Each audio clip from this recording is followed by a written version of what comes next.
Welcome to the Own Your Genius podcast, where we empower entrepreneurs to unleash their brilliance.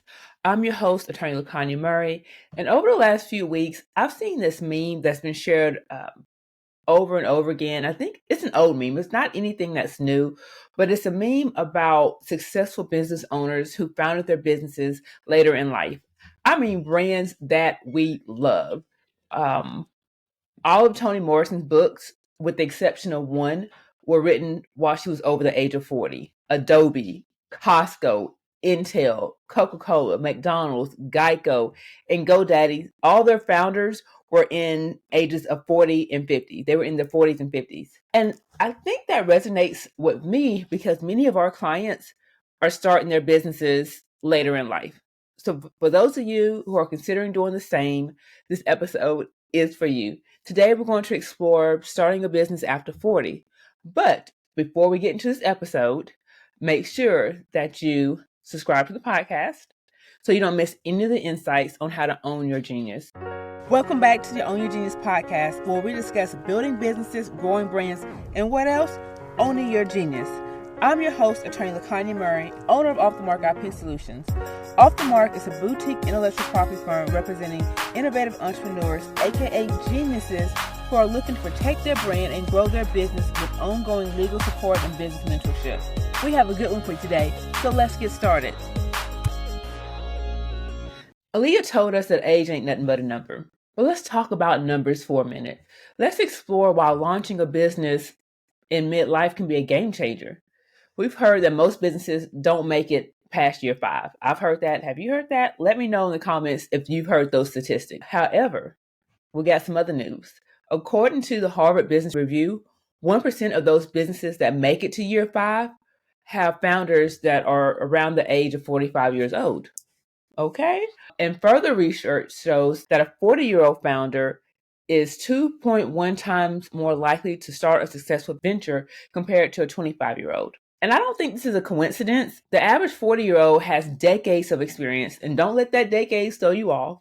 But we do. We have decades of experience. And we also have our education that we lean on. And most people that age, they've learned the value of building and maintaining relationships, and they're able to tap into their network for referrals, assistance, and introductions when needed. And then you also have to think about this.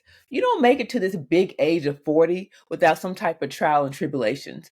There are lessons in the adversities, and successful people, we embrace the life lessons and we recognize the maturity that we have as an asset. And when we say wisdom comes with age, we're not just talking about knowledge. Wisdom also encompasses things like judgment, insight, and compassion. As we get older, we draw from our life experiences. We consider the long-term consequences, and then we balance our emotions. This can lead to making wiser decisions. And I believe that another reason that people over the age of 40 are successful in business is that they're pursuing a long-time dream. A dream that's probably haunted them for years. They're passionate, and while it takes more than passion to succeed, passion is nothing to sleep on. Passion is like the spark that ignites the engine of success. And I believe there are 4 reasons why passion is important. First of all, when you're passionate, your perception of obstacles are just different. Passionate individuals, they don't shy away from challenges. They see challenges as opportunities to learn and to grow. And when they're faced with a setback, they exhibit grit and they have the determination to keep on going even when they're knocked down. The second reason I think that passion is important is because it's fuel for motivation. Passion provides that self-confidence that keeps you motivated. It's the enthusiasm that propels you forward, urging you to learn more and strive for success. And this is number 4, right? When you're passionate about something, others often gravitate towards you because they can feed off your energy. So you're creating something of value, right? Passion fuels creativity, which leads to innovation and the creation of new value.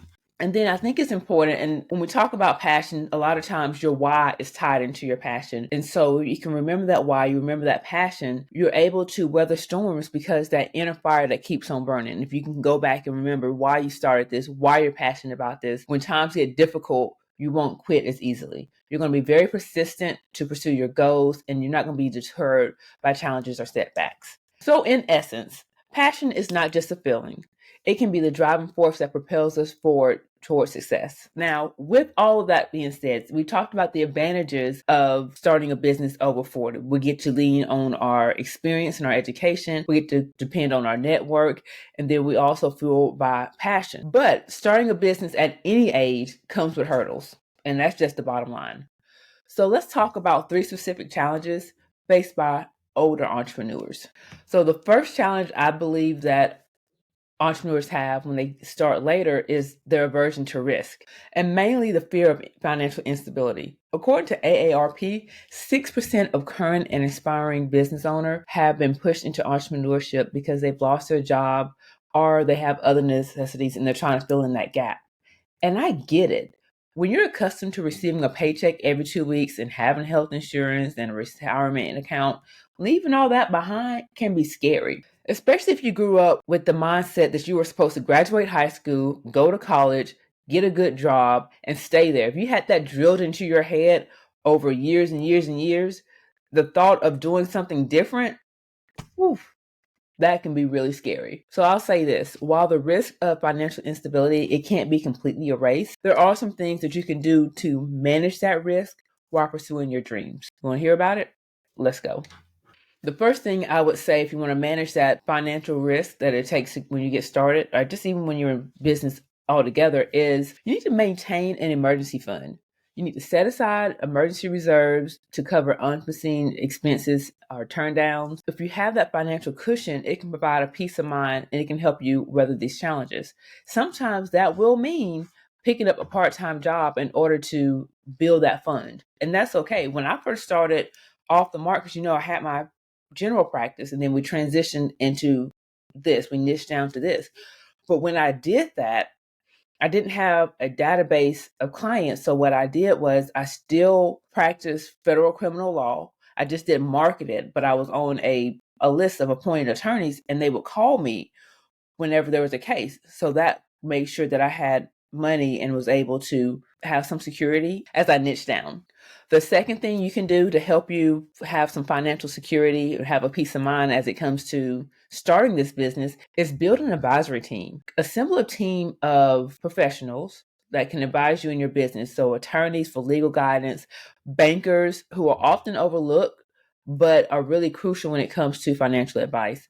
CPAs, goodness, please have an accountant or a CPA to help manage your tax and financial matters. If you have that part, if you have someone that's going to help you manage your money, someone that's going to help you make sure that you're getting all the tax breaks and things that you can, you'll be able to lower that financial risk.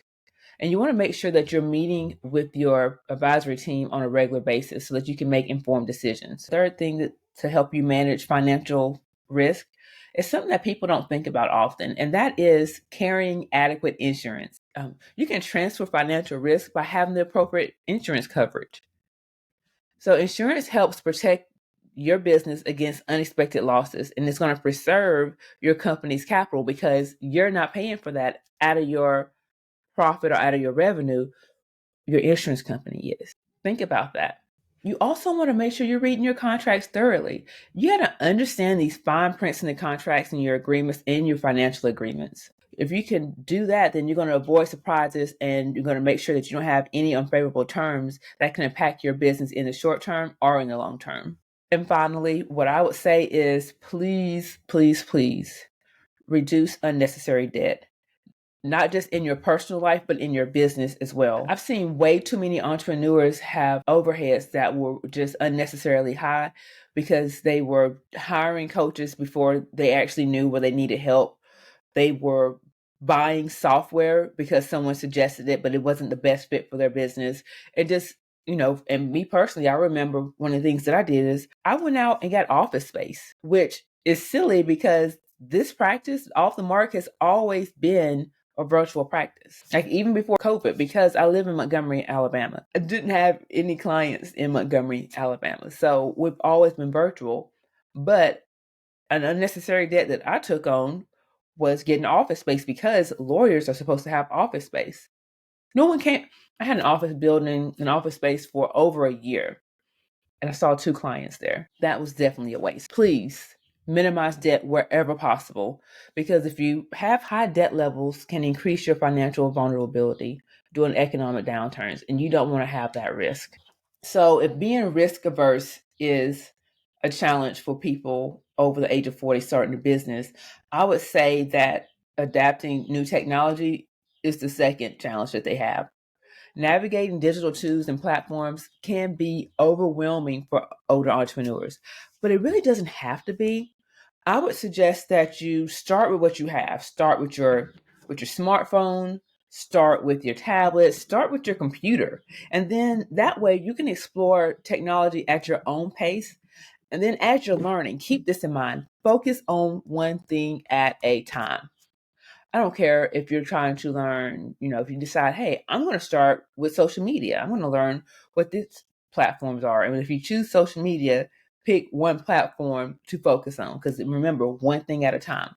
Or it can be something like your CRM. For those of you who don't know, a CRM is your customer relationship management software.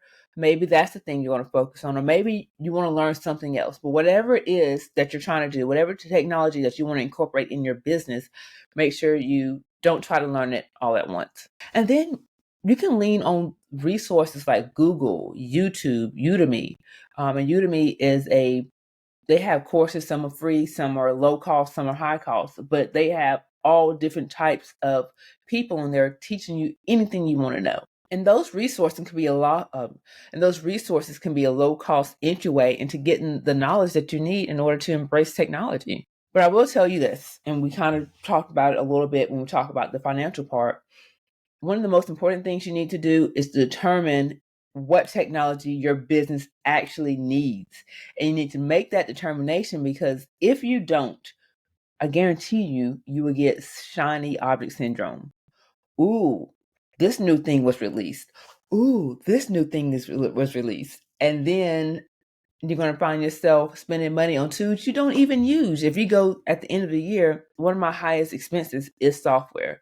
And so I have to make sure that I'm constantly going through there to make sure that I'm actually using the tools and software that I purchased. Because in the beginning, I'm like, wait a minute, why am I paying for this? I'm not even using this anymore. Stepping down off my soapbox to remind you to make sure you know how this technology is going to help your business before you actually fall into the trap of purchasing it and learning it and all that stuff. The final thing that I will say when it comes to adapting technology is don't be afraid to outsource. Don't feel like you personally need to know everything. I heard somewhere, I don't know where I heard this from, I read it at. Henry Ford, the founder of Ford Motor Companies, made a comment about not needing to know how to build a motor because he had people for that. Like, he doesn't have to know everything because that's why he has a team. Outsource, baby. If you don't have the time or the patience or the know-how, consider letting someone that does do it. If being risk averse and technology are challenges that people over 40 need to overcome when starting a business, I would say that the final challenge, at least the final challenge that we're going to talk about today, that entrepreneurs over 40 have, will be staying relevant. I believe that staying relevant is going to come with being adaptable. And being adaptable involves changing actions and behaviors based on the context. Adaptable individuals, they can switch roles, they can modify routines, they can embrace change. And we're going to have to be able to do that if we're going to be successful in business, especially over the age of 40, when we've learned so much. Sometimes we can be set in our ways. So adaptable people don't cling to old ways, but they adjust as needed. And I think that as needed part is very important. So in the business world, markets, technologies, and consumer preferences, they change so quick. Companies that adapt survive, and those that resist become obsolete. And we know of some companies that have become obsolete because they would not adapt. And the one that I'm thinking about right now is Blockbusters. I remember, and that really wasn't too long ago, when my husband and I first started dating, had this Blockbuster card, and they had a program where you can go in there and maybe like rent 3 or 4 movies a week and switch them out and stuff. And this is before streaming. And so we would do that. And over time, what became popular was streaming. And if I recall correctly, Netflix maybe approached Blockbusters about teaming up, and Blockbusters was like, no. And then next thing you know, streaming is in, and going into a rental store, picking up DVDs or VHSs is out. Just imagine if Blockbuster was able to say, hey, I see people value convenience, and being able to avoid leaving your house to watch a movie. How can we be a part of that? Because they should have been, right? But they wouldn't adapt. So they became obsolete. But you have to be adaptable. Adaptability fosters teamwork and innovation. And there are a few ways to cultivate adaptability. I would say one way is to stay curious, be open to learning and exploring new things. You have to be able to embrace change. You have to see change as an opportunity, not a threat. And don't be afraid to seek feedback. Learn from others and adjust accordingly. And then the final way that you can work on being adaptable is to practice mindfulness, stay present and adaptable in the moment. Just don't be so rigid, don't be so stuck in your ways. Stay in this moment. Don't cling so much into the past. And here's the question I have, and you might have it too. Let me know in the comments if you have this question, because we talk about, being adaptable, being open to change. But how do you become adaptable, or how do you pivot without losing your core identity? And I think that's really important as a business owner. How do we stay true to ourselves while also being adaptable? That's a good question. I would say that pivoting is a strategic move that allows businesses to adapt to changing circumstances.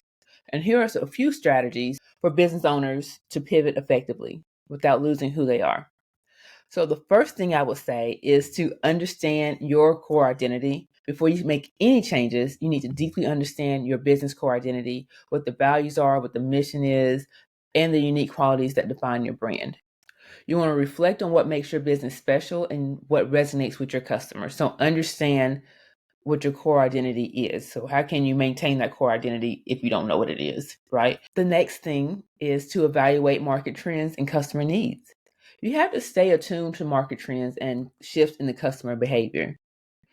Regularly assess whether your current offerings meet your customers' needs or if adjustments are necessary. And that's not something that you just want to kind of figure out on your own. Get feedback. Listen to your people. Listen to your tribe. Listen to the people who are spending their money with you. If you keep hearing the same comment, complaint, or concern over and over again, that is a sign that you might need to adapt or pivot in a certain area of your business. We had to do it. So, oh my goodness, it's been years now, because that's crazy. I just can't believe how much time has passed. Like, it's been 4 years since COVID. End of 2019, we launched the Genius Insider, which is our legal subscription model. We provide ongoing legal support for businesses. But prior to that, it seems like every year or every few months, I was trying to create something digital or some type of product for my customers. And I had some people who would purchase it because they wanted to support, but it never hit. It never hit. But every time I would launch something, people would say, hey, this is great. We love that you're doing this. This is awesome. But how can we work with you? Like, how can we get you on retainer? How can we, if I have a problem, how can I get it so all I have to do is schedule something and you'll review this document? Like, how can you be my attorney outside of the one-on-one transactional work that we do? And that's how the Genius Insider was created. And since I created that Genius Insider, it's become one of our staple services. And I haven't had to really go into creating, like trying to start over from scratch. So what we're doing now is we have this thing that our people love, and we just work on making it better. But all that came from listening to our clients. So listen to your people. Listen. Another way that you can pivot without losing your core identity is to involve your team. Engage your team in the discussions about pivoting. Collect insights from employees who interact with customers, as they often have valuable perspective. And then the other thing that I would say is test. You need to test any changes, like incremental changes, rather than make like this huge shift. You want to make small changes first. For example, you might want to tweak your product features or your pricing or your marketing approach one thing at a time, but you would not want to do all that all together, because if it succeeds, you don't know what made it succeed. And if it fails, you don't know which one of those is the reason that it failed. After you make those tweaks, after you make those small changes and you introduce them to the market, you want to see what the customer's reactions are and then adjust accordingly. And as you put those out there, you want to be transparent. You want to communicate with the stakeholders, the people in the business, about what this pivot is and what it means, and explain the reason why you're making these changes so that everybody can be on board. And when you're explaining why you're making these changes, you have to include how it aligns with your core identity. And then also address any concerns that anyone that has a stake in your company that they may have, so that you can maintain that trust. So if you have to rebrand so that it aligns with the new direction that you're going, the pivot that you're making, you want to make sure that rebranding still has some of your existing identity with it. You want to maintain some of that so that it's just like not a totally new thing. Like you're not starting from scratch unless you're starting a new business, right? And then finally, when you pivot and you're staying and you want to stay true to your core identity, you want to monitor the metrics, because your customers would tell you if you're staying true to who you are and who they trust. So you want to make sure that you're continuously tracking your key performance indicators, which are KPIs, and make sure that you're achieving the goals that you set for yourself while staying authentic. So can you do both? Are you doing both? What does that look like? That's all I would say about adaptability and pivoting. So that's that third thing is staying relevant. And sometimes to stay relevant, you do have to adapt and you do have to pivot. But remember, successful pivots can enhance your business without really compromising the essence of it. So thank you for tuning in to this episode of the Own Your Genius podcast. Remember that it's never too late to chase your dreams and own your genius. Geniuses, what are your takeaways from this week's episode? And if you found this podcast insightful, share it with your fellow entrepreneurs and make sure that you subscribe, rate, and leave a review. Let's take this conversation over to the MARKEDlegal community. I want you to share this episode with 3 people and have them meet you there. But you know what to do before you go. Make sure you hit that subscribe button and rate the podcast. Until next week, I want you to keep building your business, growing your brand, and owning your genius.